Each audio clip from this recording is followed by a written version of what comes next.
भारत में जन्मे एजेपी अब्दुल कलाम को मिसाइल मैन की उपाधि दी गई। पता है एजेपी अब्दुल कलाम अपना प्रेरणादायक किसको मानते थे? जी, आप सही सोच रहे हैं। मिसाइल मैन अपना प्रेरणादायक स्वामी विवेकानंद जी को मानते हैं। उनके जीवन की एक ऐसी घटना जो हम सबको बहुत प्रभावित करेगी।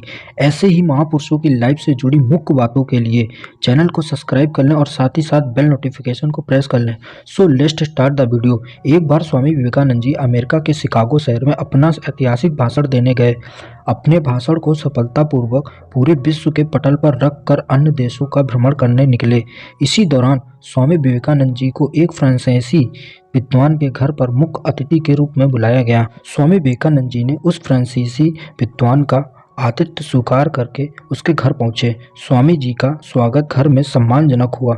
स्वामी जी के रुचि के अनुसार भोजन की व्यवस्था थी। विदेश में इस प्रकार का भोजन मिलना सौभाग्य की बात होती है। भोजन के उपरांत वेद, वेदांत और धर्म की बड़ी बड़ी रचनाओं पर शास्त्रार्थ आरंभ हुआ। शास्त्रार्थ जिस कमरे में हो रहा था वहाँ एक मेज पर लगभग 1500 पृष्ठ की धार्मिक पुस्तक रखी थी। स्वामी जी ने उस पुस्तक को लेकर कहा कि यह क्या है? मैं इस पुस्तक का अध्ययन करना चाहता हूँ। फ्रांसीसी विद्वान आश्चर्यचकित रह गया। उसने स्वामी जी से कहा, यह एक दूसरे भाषा की किताब है। आप तो भाषा जानते भी नहीं हैं। आप इतने पृष्ठों को कैसे अध्ययन करेंगे? मैं इस किताब का अध्ययन खुद 1 महीने से कर रहा हूँ। स्वामी विवेकानंद जी बोले, यह आप मुझ पर छोड़ दो। मैं 1 घंटे के भीतर आपको अध्ययन करके लौटा दूंगा। फ्रांसीसी विद्वान को अब क्रोध आने लगा। स्वामी जी इस प्रकार का मजाक मेरे साथ क्यों कर रहे हैं? पर स्वामी जी ने विश्वास दिलाया।